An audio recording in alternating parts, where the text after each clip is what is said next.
Chapter 10. Conclusion. And this is their condemnation, that light has come into the world, and they choose darkness rather than light, because their deeds are evil. Brigham Young, Day. News, June 18, 1873. The power of seership is one of the greatest gifts ever given to man, and the time is not far distant when every man who bears the priesthood will be a seer. But it can only be when men have proved themselves able to withstand all of the false deceptions of the devil. Today the powers of crystal ball gazers, astrologers, Ouija boards, etc., are abounding because men have forsaken or rejected the true seers of God. Thousands of people seek unto Wizards who peep and mutter, etc., but they will not seek unto the living God.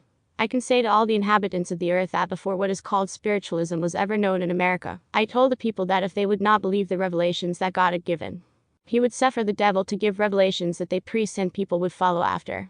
I told the people that as true as God lived, if they would not have the truth they would have error sent to them, and they would believe it. Brigham Young, Day. News, June 18, 1871, page 308. Even those who accept the revelations of God are susceptible to deception. Perhaps the channels from God can be more easily doubted and rejected when those channels are more vivid and direct. Some are not fully satisfied, but will doubt the revelation that God has given them. You think you would not. I have known many who have. Oliver Cowdery received revelations and wrote them, so did David Whitmer, and so did Thomas B. Marsh. H.C. Kimball, J.D. 528. For although man may have many revelations, and have power to do many mighty works, yet if he boasts in his own strength, and sets at naught the counsels of God, and follows after the dictates of his own will and carnal desires, he must fall and incur the vengeance of the just God upon him. D&C 3:4. Jesus infers that even a man who is appointed as a seer for the church, may also become an offense and transgressor to that body. His instructions imply a severance of any officer, from the foot to the eye, who becomes dark with error and deception. This is necessary rather than suffering the whole church body to be cast into darkness and deception. Therefore, if thy hand offend thee, cut it off, or if thy brother offend thee and confess not and forsake not, he shall be cut off. It is better for thee to enter into life maimed, than having 2 hands, to go into hell. For it is better for thee to enter into life without thy brother, than for thee and thy brother to be cast into hell, into the fire that never shall be quenched, where their worm dieth not, and the fire is not quenched. And again, if thy foot offend thee, cut it off, for he that is thy standard, by whom thou walkest, if he become a transgressor, he shall be cut off. It is better for thee to enter halt into life, than having 2 feet to be cast into hell, into the fire that never shall be quenched. Therefore, let every man stand or fall, by himself, and not for another, or not trusting another. Seek unto my Father, and it shall be done in that very moment what ye shall ask, if ye ask in faith, believing that ye shall receive. And if thine eye which seeth for thee, him that is appointed to watch over thee to show thee light, become a transgressor and offend thee, pluck him out. It is better for thee to enter into the kingdom of God, with 1 eye, than having 2 eyes to be cast into hell fire. For it is better that thyself should be saved, than to be cast into hell with thy brother, where their worm dieth not, and where the fire is not quenched. For every one shall be salted with fire, and every sacrifice shall be salted with salt, but the salt must be good. For if the salt have lost his saltiness, wherewith will ye season it? A sacrifice, therefore it must needs be that ye have salt in yourselves, and have peace one with another. Mark 9:40-50, Inns. Version. This indicates that every person should be a seer to himself and thereby stand or fall by himself, not trusting another. Each member should be able to see for himself.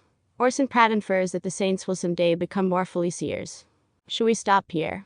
No, the time will come when this people will become more fully revelators, and prophets, and seers themselves, and the earth will be filled with the knowledge of God, and even out of the mouth of babes and sucklings, will the Spirit of God reveal things that have been kept secret from the foundation of the world. They will utter forth the things of God, helping to fill the earth with the knowledge of God, as the waters cover the great deep.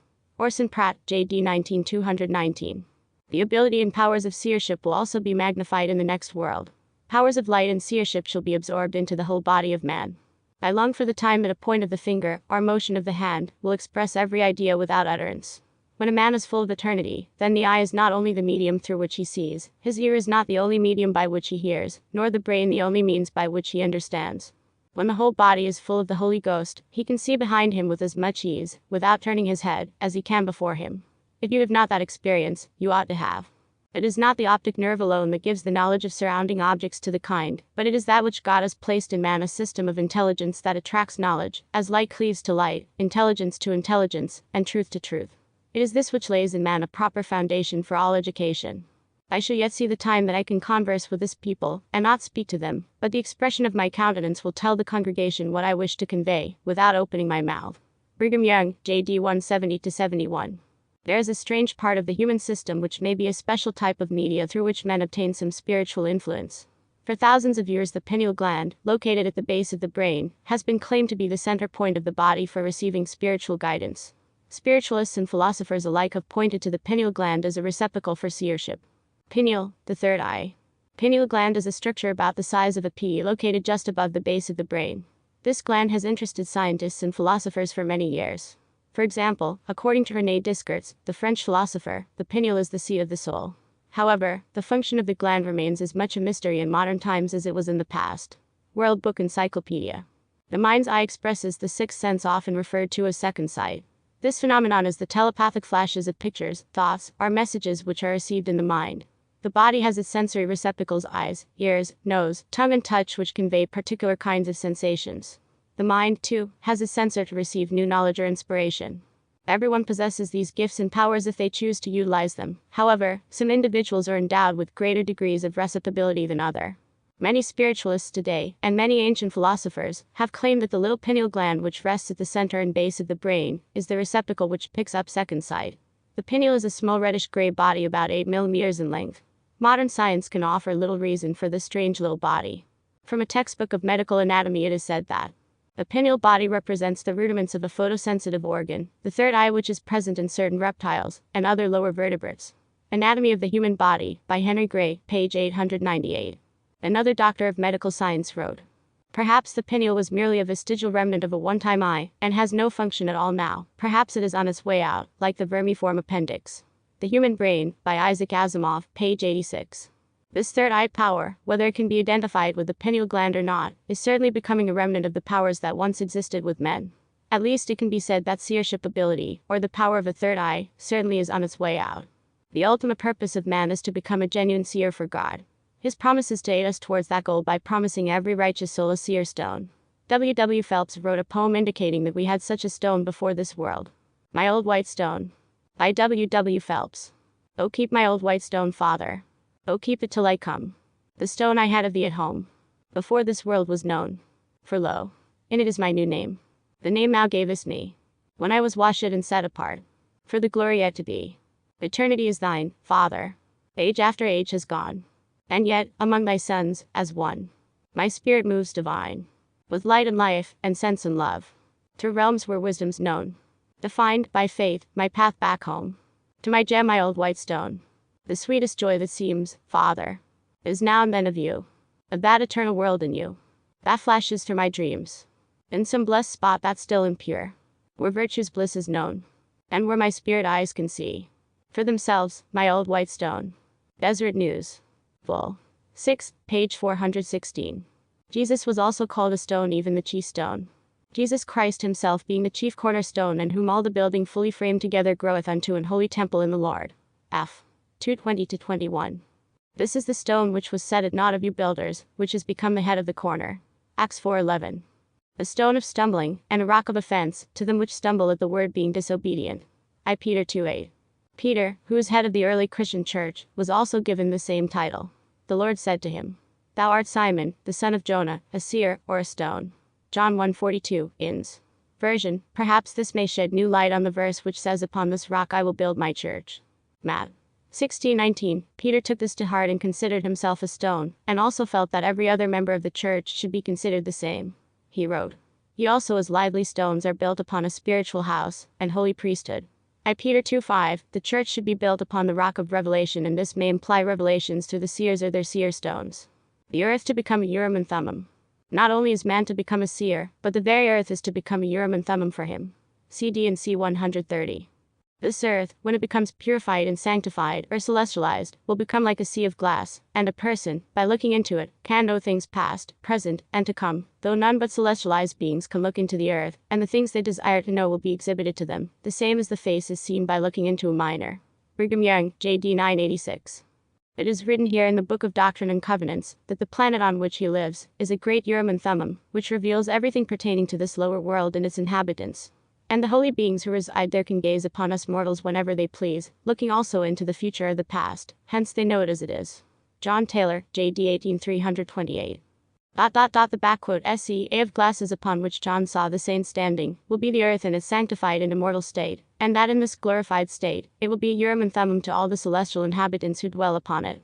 If a small stone or other material in Aaron's breastplate could be made, by the power of God, to shine forth and illuminate the vision of the seer, then by the same power, the whole earth could be filled with the Spirit of God, and be made to shine with celestial glory, like the sun in the firmament of heaven.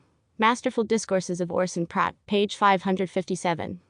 The Savior did not say the saints should inherit the earth while the curse was upon it, but he said, "Blessed are the meek, for they shall inherit the earth." He will not give them something to destroy them, but they have got to stay until the earth has fulfilled the measure of its creation, and then the angel will raise his hand to heaven, and swear that time shall be no longer. What becomes of the earth then? Why, says the prophet, it shall reel to and fro like a drunkard, and shall be removed like a cottage, and the transgression thereof shall be heavy upon it, and it shall fall, and not rise again. If the earth falls, which way will it go, up or down? Tell me, ye wise men, ye philosophers. Will not the greatest and most powerful planet attract it whether it goes up or down? For the greater bodies attract the lesser. If the earth falls, and does not arise again, it will be removed out of its present orbit. Where will it go to? God says he will gather all things into one, then he will gather the earth likewise, and all that is in it, in one. The gathering will be upon a larger scale in time to come, for by and by the stars of heaven will fall. Which way will they go? They will rally to a grand center, and there will be one grand constellation of worlds. I pray that we may be there, and shine among those millions of worlds that will be stars in the Almighty's crown. The earth will have to be removed from its place, and reel to and fro like a drunkard. The fact is, it has got to leave the old track in which it has roamed in time past, and beat a new track, and saith the Lord, "Come up here." What is he going to do with it? Why, take it where the sun will shine upon it continually, and there shall be no more night there, and the hand of God will wipe away the tears from all faces. Come up here, O earth. For I want the saints who have passed through much tribulation to be glorified with you, and then I will give the earth to the meek. For I will take the curse from it, and rebuke the destroyer for your sakes, and bring all things in subjection to you, and you shall dwell in everlasting light. Now it is half day and half night, but I tell you it is not going to be half and half, but there will be no night there.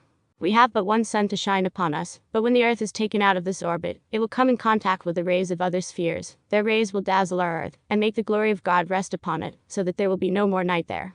Orson Hyde, J.D. 1:130. The devil does not believe in the revelations of God. Both the heathens and many modern Christian churches do not believe in receiving revelations from God either. It is an era in which the sinister powers of Satan are exhibited everywhere, and the manifestations of God are seldom seen anywhere. After 6,000 years of man's existence on the earth, he should be closer to God, have a better understanding of spiritual things, and live a more righteous life than during any other period of time. But after all the revelations, manifestations, and blessings which God has bestowed upon his children, they are further from the truth, more unfaithful, and live in the most atheistic environment that ever existed. With the abundant knowledge revealed through the lens of the microscope, and the vast realms seen in the lens of the telescope, man has learned the complex, orderly, and majestic system by which all things are so intricately designed and created.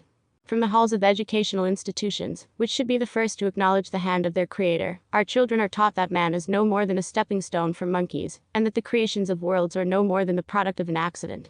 From the volumes of revelations which God has given of his infinite mercy, justice, and liberty, man has engulfed most of the globe with the satanical society of a godless communism, which governs with compulsion, greed, and hatred. Despite the fact that the more God has given, man has turned further away from him. God's seers are very rare. They are very unpopular. The principles by which they live and reveal are the most holy and exalting that exist on the earth. But the carnal, base, and temporal-minded man cannot comprehend, much less live by, such laws, and they are unable to understand, or desire, to have a benevolent creator offer them better laws to live by.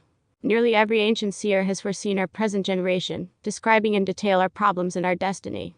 We live in that fateful generation of beatniks, hippies, dope, alcoholism, immorality, deception, crime, the violence of rioting and general wickedness, a time in which the light of Christ is rapidly diminishing. It is for these reasons that darkness covereth the earth, and gross darkness the minds of the people. D&C 112:23, and Isaiah said the gifts and powers of the seers hath he covered because of your iniquities. Isa 29:10, INS. Version. Seership and seer stones are almost terms of the past, for it was the possession and use of these stones ... that constituted "seers" in ancient or former times, pgp 5135. Today the strange power of using seer stones, which is called the greatest gift of God, has now become the rarest of his gifts upon the earth.